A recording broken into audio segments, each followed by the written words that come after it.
Okay, so just before I start with the specific exercises, in essence, what you'll be getting every week is, so you have the exercise itself, so you already have that on Moodle, and you will, for each exercise, you will have an R script that sort of goes through the various computations.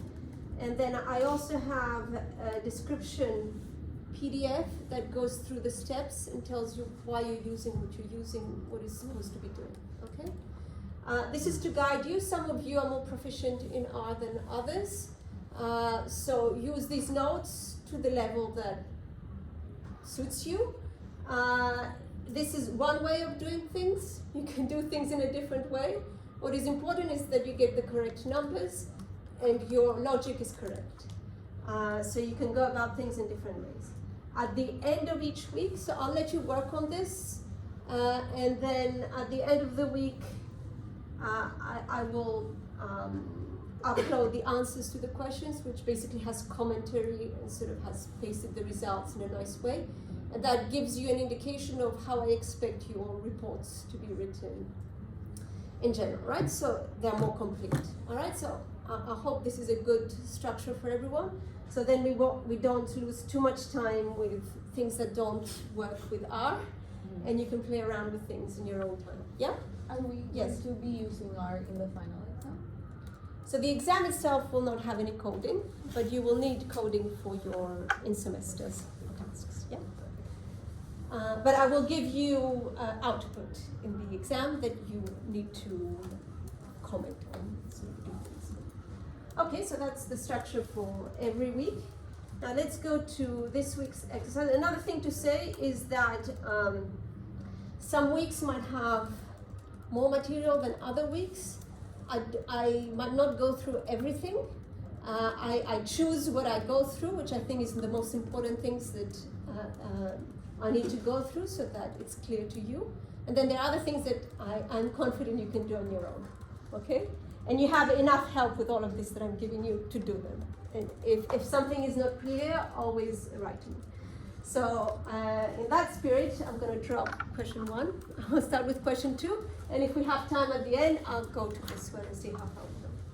So what we are doing in the practicals is basically we're putting into action what we discussed in the first part of the lecture, right? So we're looking at, I collected 10 securities from the New York Stock Exchange, and I've given you an Excel file which has data on returns in percentages, right? From, so this is monthly returns from 1999 all the way down to the end of 2024, okay? And so these are IDs basically of each security. These have been downloaded from World's website, and they identify what each stock is. So in the question itself, I actually give you the tickers. That's just another identifier basically, and I tell you which ones these companies are, just so that you know what you're working with, okay? So this is the detail that you need to know. This goes for the first exercise, but just to say that in this file here, you have returns on excess market returns, and you also have the risk series with the risk-free rate that we will be using in the second exercise. Okay, so you need both files so I'll show it to you here. So we don't care about this in this exercise, but we care about the risk-free rate that we're going to use. All right. So let's go to question 2. So here the exercise tells you, okay, so use this data, and there's no restriction in terms of weights being positive, so you can do short selling if you wish to, in terms of solving the exercise. So we start with the basics here. So estimate, so you have 10 assets, right? And you need to, basically we're going to create a few portfolios and compare them and see which one we prefer best, right? So you consider yourself to be investors.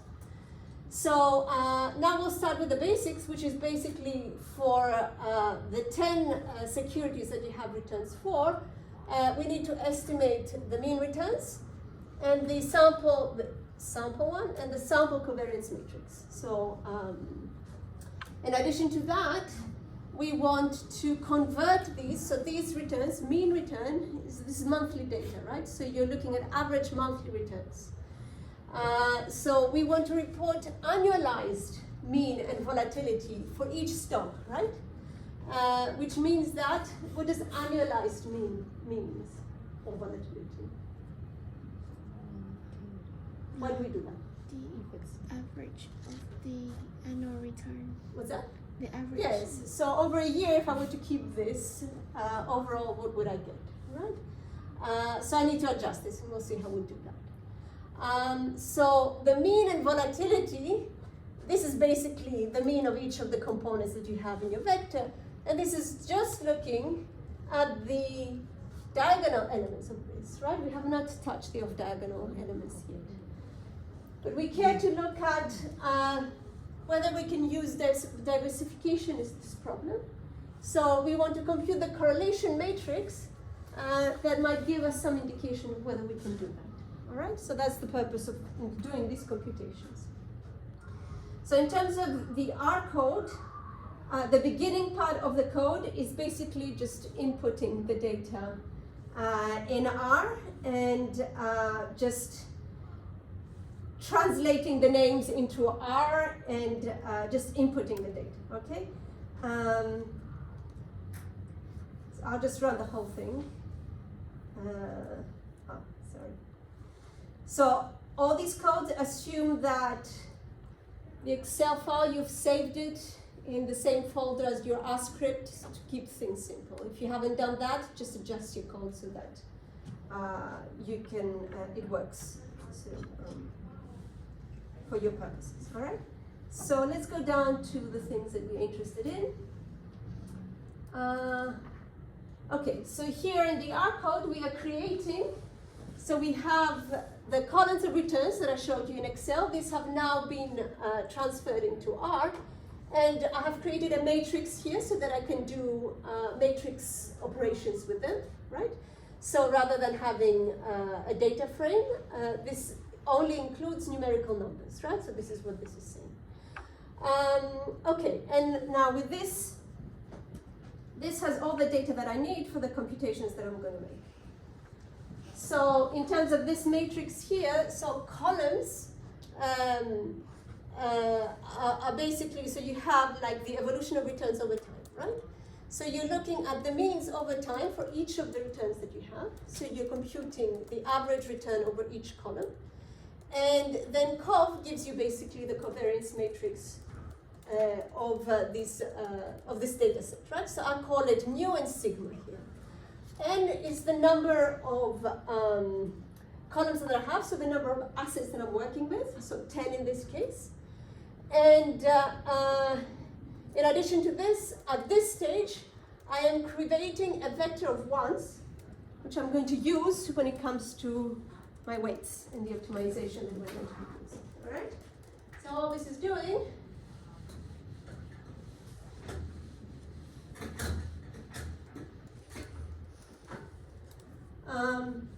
so you have 1, 1, 1, 1, right? N times, so 10. Okay, N is equal to 10. So that's what I've created. Now, so I computed the mean for each stock, I computed the variance for each stock, all right? Let's have a look at the answers to this. Now let me see what's the best way. I can either show you the answer in R, or I can show you in, I don't know what this looks like. Let's see. Okay, I'll go to the answer sheet, which is prettier, okay? But all results are in R. I've copied them across.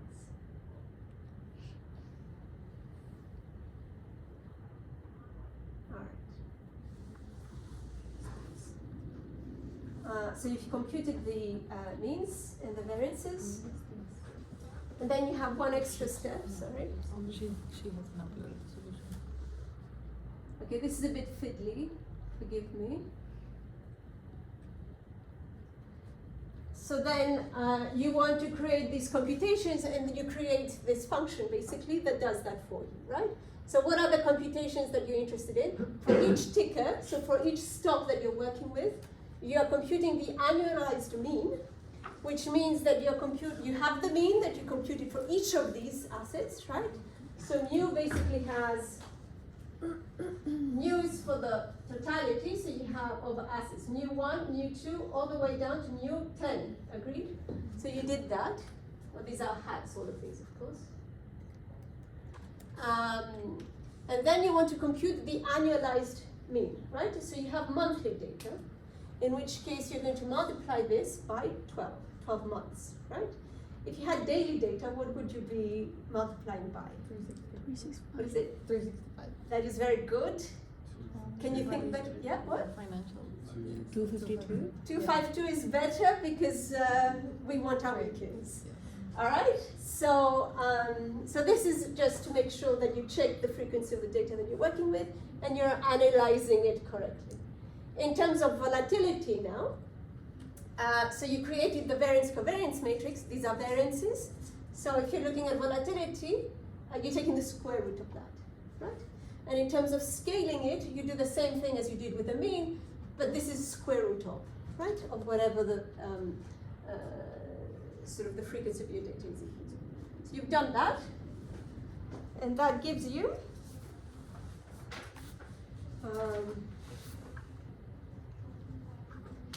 these numbers here, right? So this is just descriptive statistics. Just have a look at it and see how your stocks behave, really.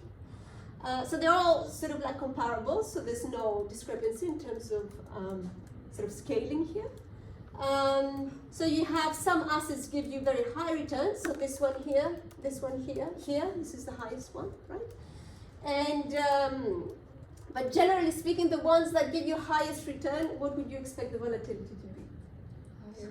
High, generally speaking, right? So this one has a volatility of 25, here 29. While this one here has a lower return, but it also has lower volatility. So you get a feel of what we've been talking about, and this is what you would expect to see in sort of like the data that you're using, okay? Now, in terms of looking for diversification, and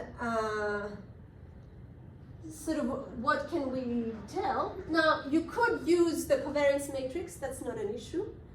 I asked for the correlation matrix, which is just a transformation of the covariance matrix. What's good about the correlation matrix compared to the covariance matrix? It's more interpretable because it's between 8 and 1. Yeah, it's all standardized, right? Yeah. So this is, I don't need to think, oh, is this a more volatile stock? What does this number mean, right? Exactly. So we have this sample correlation matrix of my returns. Right, what can you tell me about the diagonal of this? Does that make sense to you? Why is that? What do you see, first of all?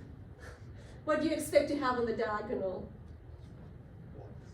Once, and why is that? Yes? What's that? Exactly, so you're standardizing by the variance, right? So it has to be that they are all ones, right? Okay, so that's good. And in terms of what you see for the rest of the matrix, what do you see? Symmetric. What's that? It's symmetric. It is symmetric, that's one thing, very good. That's good to know. What else? In terms of diversification. It's positive. Good, so all of these entries are positive. I could have negative correlations. Is that a good thing? A bad thing? What do you think? Negative correlation is a good thing. Sorry? It's a good thing if negative correlation. Why is that? Because it can offset each other, the risk. Good. So I don't have that here, right? And supposedly I care about diversification. So do you think I can do something in this instance? And if so, why? Or how, rather? So everything is positive here, right? So you told me very correctly that it's good to have some negative correlations once in a while. I can take advantage of. And look at what my question was saying. in terms of my investment choices.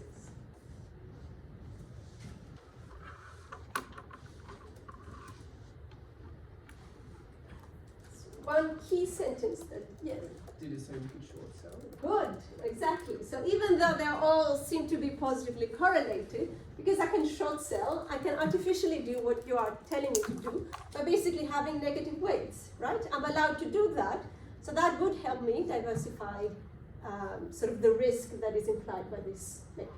Make sense? Good. All right, so that's point one. So we've done that. Now, going to the second point, we're starting to build different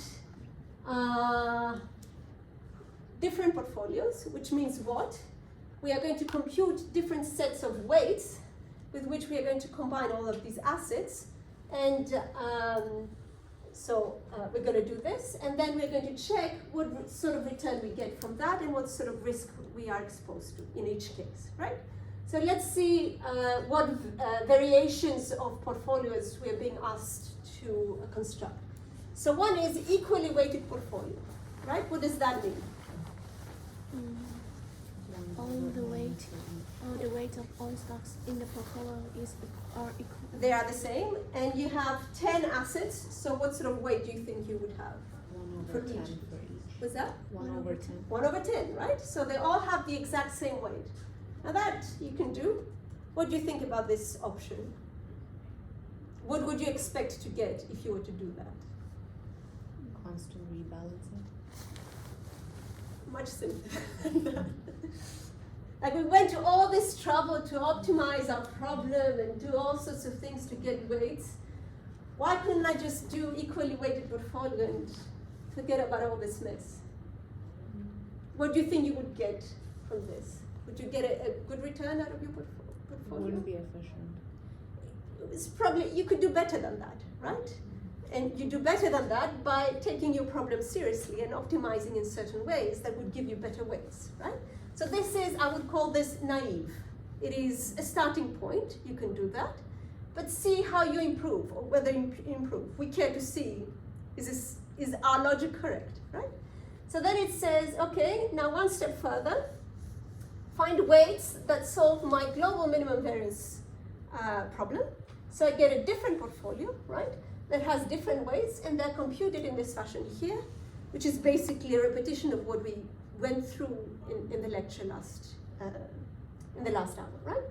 So this is simpler computation. Why is this a simpler computation than the best we can do, which comes next? So what does the global minimum variance portfolio give me? Who remembers from last hour? The weight of Good. It's easier to compute, you don't need the additional constraint. On the returns, right? So there's no, you're abstracting from the expected return that you're interested in. You just want the portfolio that minimizes the variance. If you're doing research in this area, you will find that a lot of papers deal with this problem. There are a lot of things that you can work on in this area. But this is a simpler problem than the other one, right? So a lot of people focus on this because it's additional work to look at the expected mean, and that's hard work too. So that's just FYI for you. So, all right, so basically this is what we're being asked to do. Find weights for this portfolio and find weights for the equally weighted portfolio. And once we've done that, well, give me the weights. Give me, we're doing all this so that we find the annualized expected returns, right? And the annualized volatility. So we know how to compute this, we just need to compute that. And then, not have the high, okay, so now you've actually answered this. Explain why the global minimum variance portfolio need not have the highest this should be, expected return. And, okay. It's basically asking you to construct the frontier, okay? I've done it for you in R. This is more optics than anything else. So long as you understand what you expect to see, you could draw it for me even on paper and I would be happy with it. Like in an exam, this is what you would do, okay? So in terms of graphics, what I have done in R, this is not sort of something, it might be a bit much. It's good for you to know how to create graphs in R, but you can do it simpler, you can do it in a different way, that's up to you. But it's nice to have a look at the quantities that we are building and see what they look like graphically, all right? So then I run that in R, and I get to the next point. Okay, so let's have a look at how we actually do it in R, and then I'll show you the results. Right? Okay, so first we start with the equally weighted portfolio. So remember how I created this vector of ones, right? Earlier on in R. So I have this vector, oh, maybe I didn't create this vector of ones. So you don't even need to do that. But no, this is for forget what I said. I'm actually using for different. You could do that, but I'm not doing that here. So this is just 1 over n, which is the number of assets that I'm working on. And this gives me the weight, as you correctly told me. So you would expect this to be 0.1, right? So these are the weights, equally weighted portfolio. And then for the global minimum variance portfolio, I need to optimize the problem, right? So R does this for me by basically, you write solve, and you have basically this expression here, that sigma has to be, the weights are basically equal to this part here, right? Always the numerator, that's what you care about. As I said, with all the weights that we looked at, the denominator is basically making sure that these weights add up to 1. So if you just compute the numerator, you might just have that they're not necessarily all add up to 1. So this is just a normalization. The actual optimization comes in the numerator, all right? So it's saying basically, W is equal to this, right? So it says solve that this, like this optimizations based on this quantity and this, all right? That's what it says. So you write basically solve, sigma, and 1, which is the quantities of interest here. So that would give you the weights. It does this internally, you don't need to do it yourself. And then you do the normalization, which is what I told you, the denominator, which is all it is in terms of practical terms, is you're just summing over all of these, so that if you sum all of these, they add up to 1. All right, that's the normalization part. And then we are asked to compute a few statistics for the annualized portfolio. Each of these, right? So for each of the portfolios that I have built, I have my portfolio stats function, where basically I'm going to compute the annualized mean, which is, it is what? I am evaluating my portfolio now, right? So I have basically my portfolio is the weights that I found multiplied by the mean of each of the assets, right? So remember, the mean of the portfolio, P, is basically whatever weights I found multiplied by the mean of each of the assets that I have. That's how you compute the mean. That's what this is doing, cross product, right? W multiplied by this, that's what it does. And drop is basically if you have any missing values, like it would, but you don't. This is just embellishment. And then you multiply this by 12, this gives you the mean annualized return for the portfolio, right? So now we're moving away from the assets, that was just descriptive statistics, and now we're looking at this portfolio that we're interested in. And this is a function, so I can apply it to the equally weighted portfolio that I found. So it's the name, and then the weights that are attached to that specific one, which were given earlier on. Then I care about the annualized volatility of each portfolio. So I have, oh my God, all these things, sorry. Let's snooze this, we don't want this. Then what do I have? Then I have to, wasn't that the expression for the variance of my portfolio? So that's what I'm doing. I'm multiplying W with my sigma matrix that I have, right? And W is whether the equally weighted portfolio or from the global mean variance portfolio. Yes? So I have two sets of weights now. So I'm applying this function to both of these. And then cross product, I'm multiplying this, so this part, and this. Alright? So then I get the whole thing. And then I multiply this by 12 and take the square root of all of this. Agreed? So this is a variation of the computations that we did before, and they are varied by the fact that now we're looking at a portfolio rather than individual assets. So what changes in this computation is basically that I'm weighting the mean or the variance by the weights that are computed each time in this fashion that I'm showing you here. Agreed? All right, so that's what the program does. In addition to that, I'm not sure, does it ask it here or maybe later on? So we're not being asked to compute the Sharpe ratio. We will do that later on. But it has it here. So the Sharpe ratio is what? You've computed the annualized mean, agreed? And then if you have the risk-free rate, that we're not working with yet, but if you have it, first of all, you will multiply it by 12 so that everything, sort of, the means are expressed in the same metric. And then you divide by the square root of the variance, right? So the volatility, annualized volatility. Do you agree? That's what Sharpe ratio is.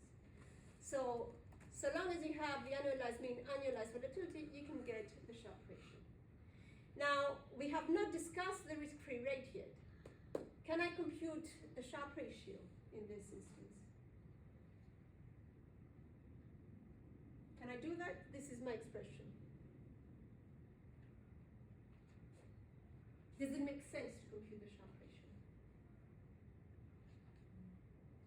Probably not, right? Because the Sharpe ratio is telling you what is the expectation of the in excess of risk-free rates. If you don't have that to work with and the excess is not given to you, you basically say, if that does not exist, then just put NA, right?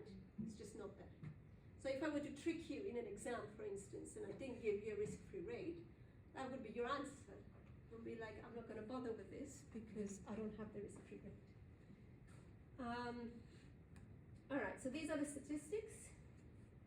And all this is doing is basically collecting all these computations in a data frame. So what you're looking at in terms of results down here is the portfolio, which portfolio you're looking at, the mean, the volatility, and the Sharpe ratio, okay? All right, so let's go back to the answers.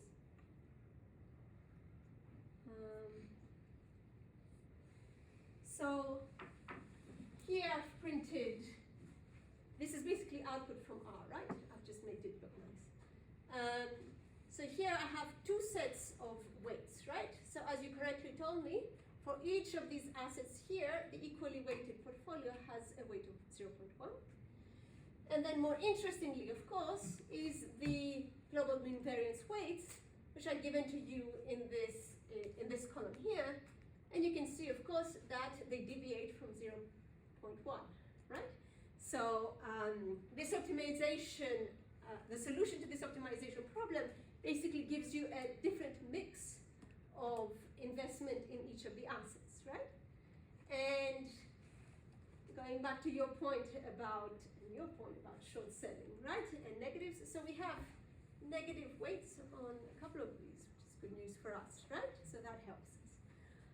And you can see another thing that you can see is, well, some assets have got lower weight and others have got higher weight, right? So,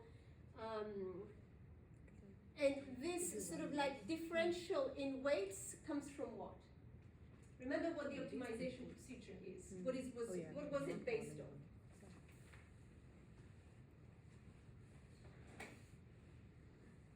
So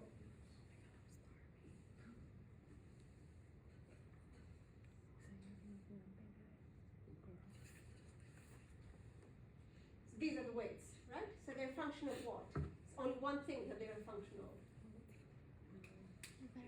The variance covariance matrix, right?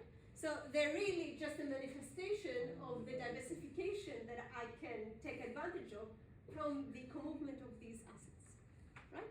So that's what I took advantage of, and I got these weights. Now that's all very well. Let's have a look at what I would get in terms of returns in this portfolio, right? So here I'm looking at the mean, the analyzed mean and volatility, right? So in terms of the equally weighted portfolio, I get a mean of 10.34, say, and for the mean variance, 9.17. Does this make sense to you? Could this happen? And why?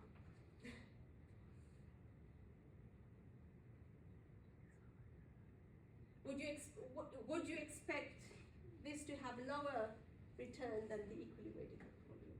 Why? Because we know that we're optimizing it to have a lower volatility, so we should also expect a lower return. And that's it. I mean, maybe it could have higher return, you can't know, but this is exactly, the optimization problem is exactly minimizing risk, right? So return, it doesn't really look at it. So that makes sense to us, okay? Now let's have a look at volatility now. The equally weighted has got 14 volatility and 12.3. Does that make sense to you? Why is that? Because, yeah. What's that? It's higher return, so. Oh, that could be, no, okay, I'll take that. But there's another reason, which we just So, mentioned. yeah, like we're optimizing it to have lower. Exactly, so this is specifically optimizing so that you have the lowest volatility out of all the options you can think of, right? So it has to be that this is lower than this. If it is not, then, well, that's indication for you. Have a look at your computations, right? Yeah? Okay, so that's where we are at. Good. Okay, so we've done that. Let's see if I have anything else here. Okay, and then we go one step further, right? And we say, well, can we do even better than this, right? So let's include, so here there's only risky assets, right? You agree? We didn't talk about anything risk-free rates. So here we're saying, assume that I also have at my disposal a risk-free asset. Can I do better in terms of a portfolio selection than what I did before? Yes? So then I actually need returns on this risk-free asset, and I gave you some data on that too, right? So you need to input this into R. And then, so what do I do? Okay, so I need to compute a different set of weights that are the result of a different optimization problem, right? Which is what? I'm looking at the excess of my returns, my returns in excess of the risk-free rate in this case here, right? Which is scaled by this diversification sort of component, okay? And as I said, exactly as in all the other cases, this is just a normalizing quantity, yeah? So we have one set of weights, two set of weights, we've done that. Now we need the third one, see how we do, yes? And the only reason we can go from here to here is because I said now we are allowed to have risk-free asset in our set of assets that I can use, okay? So let's go back to R.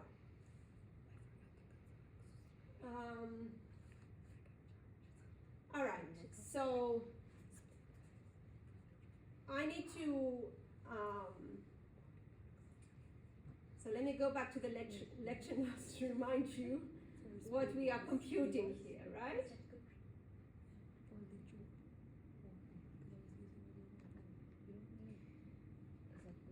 So here, we are computing these quantities A, B, C, D, right? Because that's what we need to compute. Maybe that's further up. Let's see.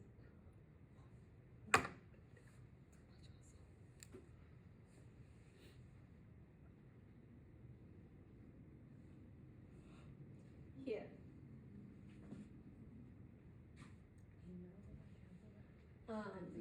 Here. Okay, so we are computing A, B, C, D.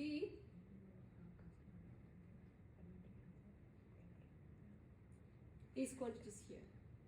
All right? A, B, C, and then this D is a combination of all three. So then we do exactly that in R. Right? So A, B, C, D is basically the cross product of 1, and then the inverse of sigma multiplied by 1. So this is this quantity here. and then B is the cross product of 1 and what you got from solving this, which is basically sigma minus 1 multiplied by mu. These are the quantities from the lecture notes. All I'm doing is just computing them given some data, okay? So you can cross-check with your notes that you're doing exactly the same thing. And then, so that's B, and that's C is basically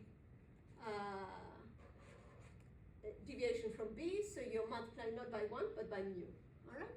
And then D is, of course, A multiplied by C minus beta squared. So you're just doing the computations in R.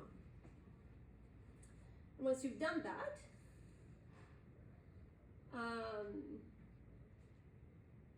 oh, sorry, okay. Let me see what I'm doing here. Okay, sorry, I'm going ahead of myself. So this is building the frontier, and it is an extra. It is up to you if you want to do this. But I'm just saying how you would graph this in sort of using different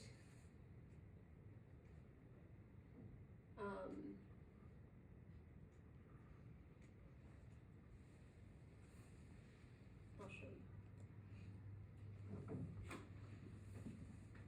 So we discussed how your target frontier, right, is basically a bunch of portfolios that change in terms of the expected return that you want, yes?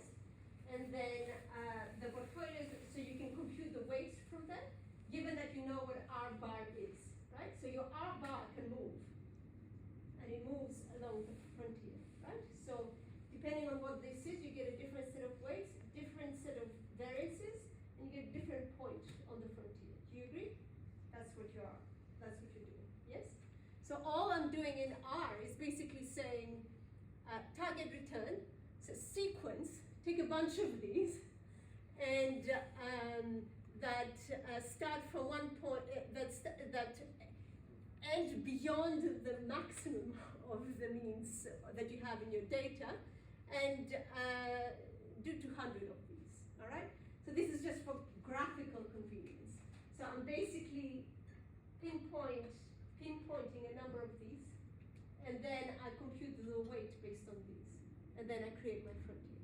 It is extra. It's just, you can play around with it. But that's how you would do it in a program. And so what you get out of it, let me just show you in the,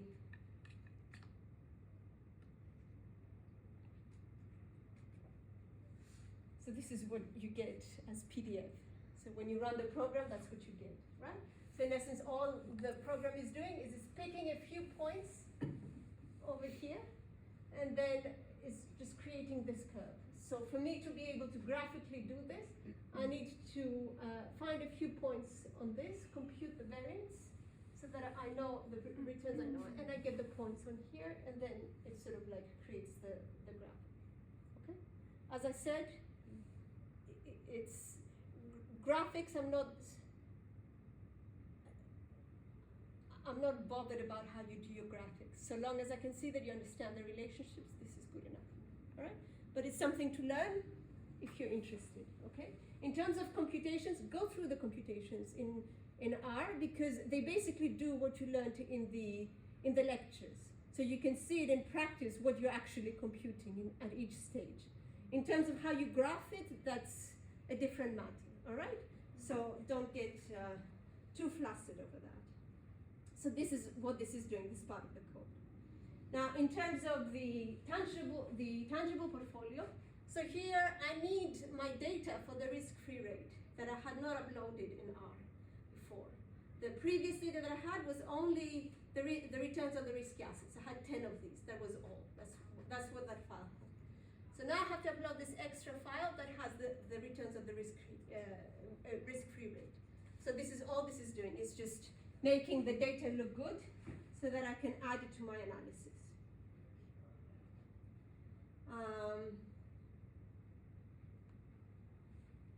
All right, that's where I'm at. So then what did we say? What does the exercise tell you? Let's go back so that we remind ourselves what we are computing.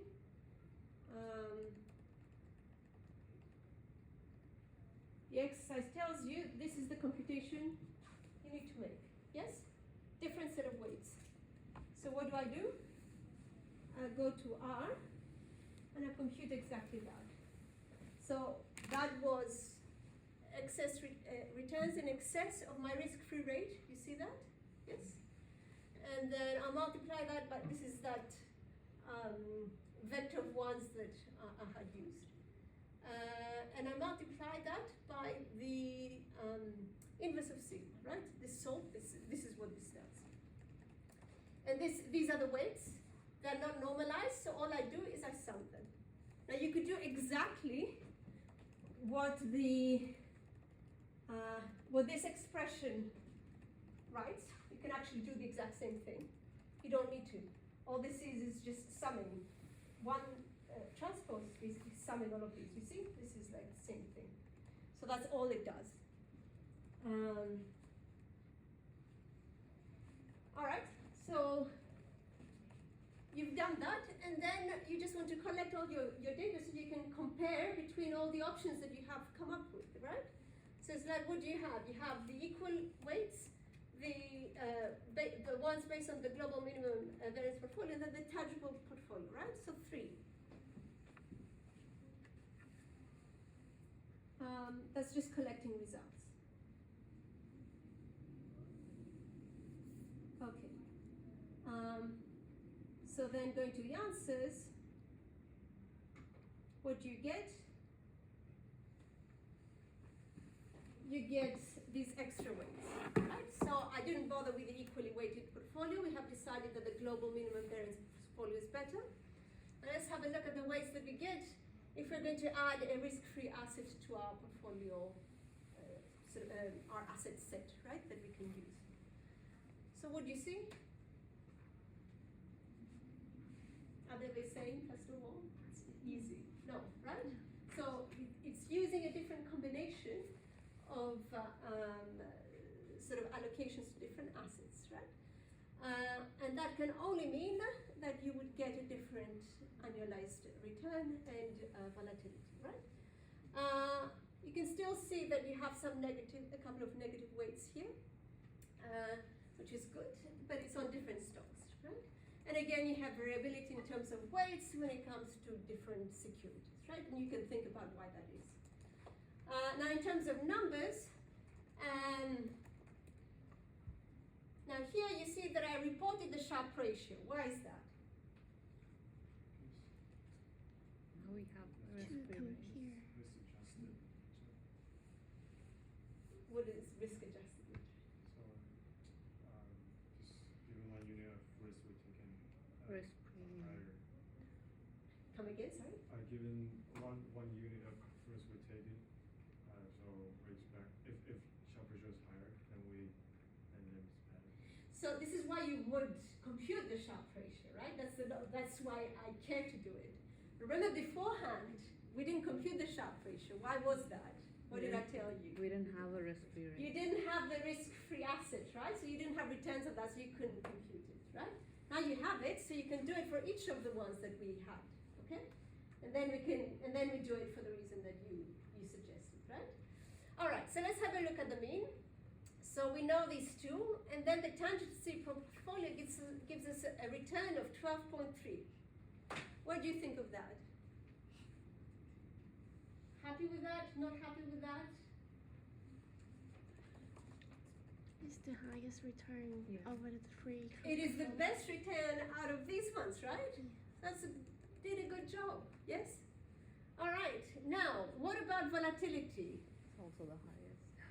It is the highest. Does that make sense to you as a result? Yep. Why? Yeah. Because it's on the curve. It does have, so this is, as an argument, it is correct. It's not necessarily the case that the highest return also gives you the highest risk, right?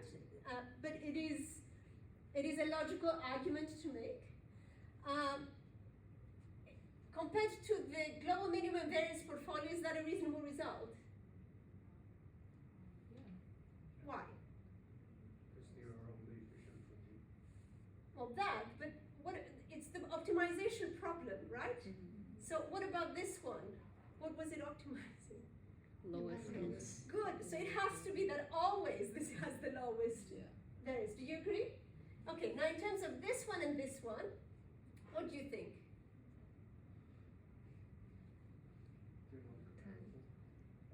It could have gone either way, right? There's nothing to tell me that this would have higher volatility than that, but I accept it, right? I would expect the volatility to be higher than this. So I cannot make how do you call it, a strong conclusion at this stage, right? Which is why I go to the Sharpe ratio. That tells me per unit of risk, how do I do in terms of my investment? You agree? And I'm benchmarking each of my investments to the risk-free rate, right? It is in excess of the risk-free rate for each of these. So my benchmark is, I have no risk, and then I want to see in excess of that, do I do better, right? So then I have these numbers here. What can you tell me about these? The tangency portfolio has the highest The self-risk. highest one, right? Yes. So even though I have sort of the highest volatility per unit of risk, my mean is actually pretty good, right? So my Sharpe ratio is really the measure that gives me the sort of strong result that I want, right?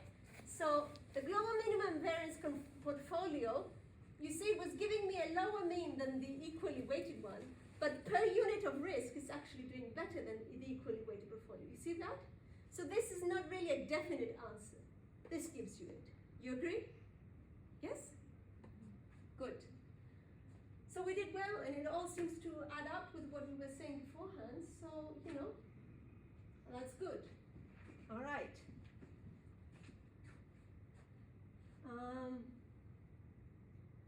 And then I think the rest of the code is basically just adding this line here, right? Which is the capital market line, right? It is it is the line that has the slope, the steepest slope, right? And it is tangent to the tangency portfolio, right? Which was the best one that we had found. So let's see where all the other portfolios that we were working with, where they land, right? First of all, I have put here the expected return and the variance. Is it variance? Oh, annualized volatility, right? For each of the securities that I have, right? So these are all here. Now, quite clearly, combining them, well, I could do, this gives me the highest return in terms of the tangency portfolio, maybe slightly less, but I'm doing pretty well, yeah? But you can see how much less risk I have compared to this one here, or even this one here, right? So there is value in me combining these into something of this order here.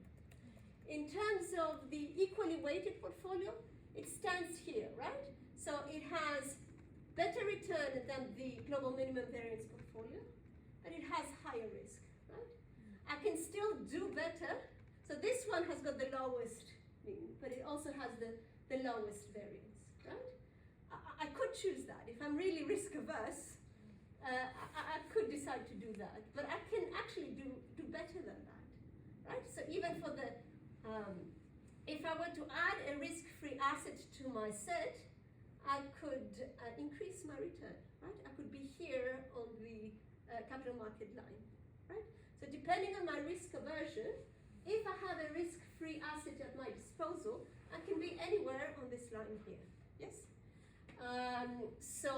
But this is the point that gives me sort of like the best return for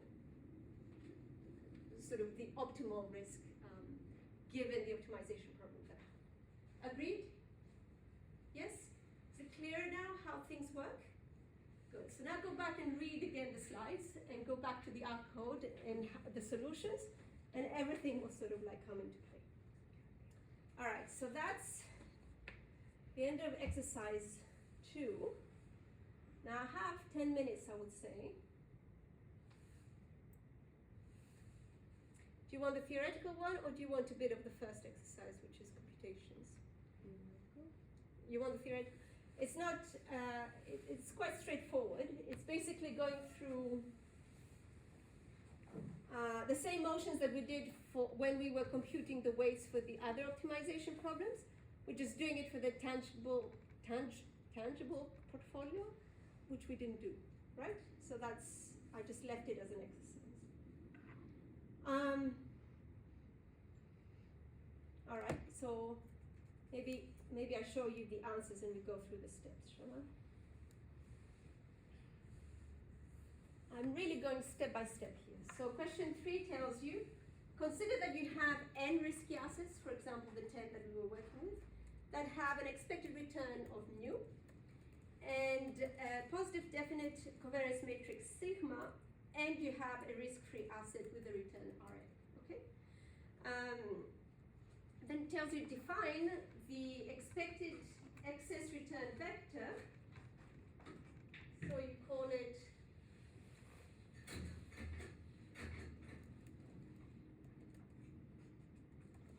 Q, then all this is mu minus u excess return, basically. Agree? Expected. Yes? So I just call it Q here. All right, so the first question is, for each risky portfolio with weight W, satisfying, so their weights add up to 1, write the expected excess return, variance, and Sharpe ratio, all right? So in terms of your portfolio return, so for the risky assets, right? So they have a mean of mu, and all you're doing, as we know very well now, you're just cross-multiplying the weights by mu so that you get the expected return for your portfolio. Agree? So that's step 1. Now, in terms of excess return, then this is not sufficient, right? What do you need? Risk-free rate. Good, so you need it in excess of your risk-free rate, right? So you write that in terms of mu, and then its deviation from the risk-free rate, right? Now here you can write this in terms of, because this is a vector, you just make this into a vector of Rn, basically. So, but then I called this difference here to be equal to Q, so I'm just calling this Q, all right? So that's my expected excess return for this portfolio. And then in terms of the Sharpe ratio, so what is this in terms of the Sharpe ratio? What have I computed here? What goes into the Sharpe ratio? Expected return. What is it? Expected, that is correct. Then what goes? Expected return of the portfolio. You need one extra element. Excess. In excess of the risk-free rate, right? That's the numerator, right? What is this? What did we compute here? The expected excess return. Good. So we basically computed the numerator of the Sharpe ratio. Agreed? So that what goes into the Sharpe ratio. Yes? Now what's left? What's in the denominator? Volatility. The volatility, right? Of my portfolio, right? So it has, my assets have got a variance covariance matrix sigma, and the variance of my portfolio is basically the cross product of this with the weights, right? That I attach to each asset. So that's the variance. And you said volatility goes into the Sharpe ratio. So what do I do with this? Square root. Yes? So that's my Sharpe ratio. Okay. Good. So we computed that. And then it says, so using the substitution, let me just see.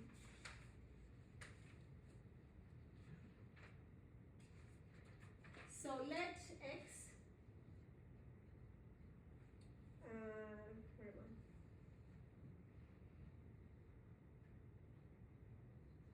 I? I'm calling this quantity here, I'm calling it x. And then it says,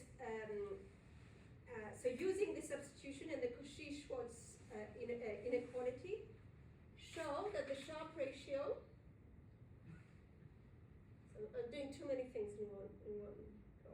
Let's see what it says. Sorry, it shouldn't be minus there. What's that? What are you saying? The x equals to, that shouldn't be a minus. Thank you. That's right. And then,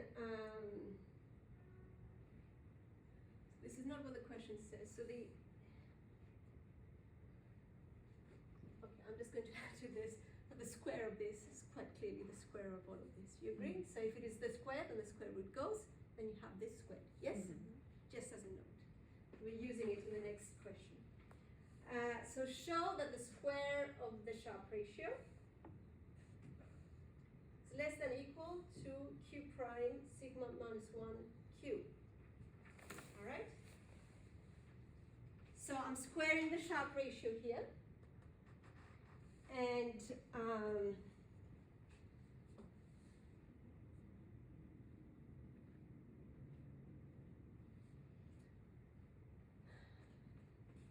all right, let's see. So we said that that's WQ squared, that's in the numerator, right? If W is equal to this, right, which comes because I said X is equal to sigma, square root of sigma W, right? That is the case, then W is equal to this. Do you agree? So what I'm going to do, and then I can also say for the variance, the denominator there, for the sharp ratio, that is equal to x prime x. Do you agree with that? So x prime x is what? Transpose this, yes? So W prime sigma prime sigma, agreed? Yes? So what is this? What is this equal to? Is that? Just the various polarities. Good. So the prime of this, the transpose of this is equal to what? You tell me what what is the property of this bit? It's the symmetric, so It is stays the same. symmetric, right? So it's the same thing. So I just multiply these and I get this. Good. Okay. So that's how. And it's basically exactly what I have here, right? So I can write it in terms of x's rather than all this. And so I have my weights, so that for the numerator here, I can write the weights multiplied by q, which is my expected excess returns, which is basically what I've written here, multiplied by q. Do you agree? It's just all I'm substituting. So that I can write my sharp ratio in terms of x rather than w. All right, that's what I'm doing here. Now, in terms of the Cauchy-Schwarz inequality, assume that you have two vectors x and y, and the square of these is basically less than or equal to cross product of each of these. That's what it says. All right, and that's what we are applying here, basically. So I have this quantity here, and I'm going to express it in terms of something else which bounds this quantity. All right.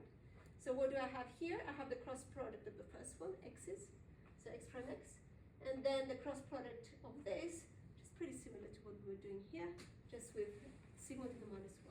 Agreed? So I'm doing q prime, this prime multiplied by this, and then q. All right? So I get that. You happy with that? You see that? I do it. So what did we have? We had q prime, sigma minus a half prime, sigma minus a half, q. Agreed? So this is sigma, the minus 1 in the same fashion that we had before. Make sense? All right, so then what are we saying here? So we're saying that the square of the sharp ratio, which is generally speaking what people are looking at rather than sharp ratio, is bounded by this quantity here, right? And the equality holds, so the thing is bounded by, or it can be equal to.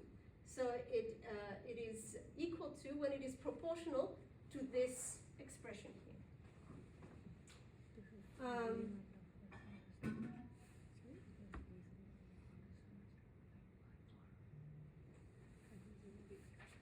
And remember that W, do I have that? There. So X, this is where we started from. X was this, right? So that, so X is equal to this, which means that my W is basically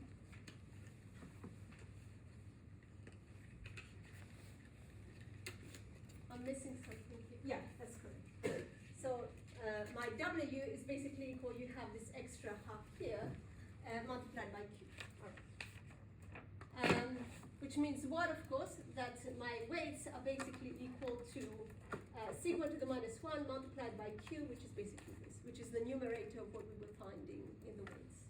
Okay, that was the solution to the optimization problem. And equality comes in terms of summation to 1, that makes them to sum up to 1. That's sort of like how you get to the solutions. A bit more sort of like, I mean, the only thing here is the Cauchy-Schwarz inequality. Just think about. The rest is just substitution, so go over it again.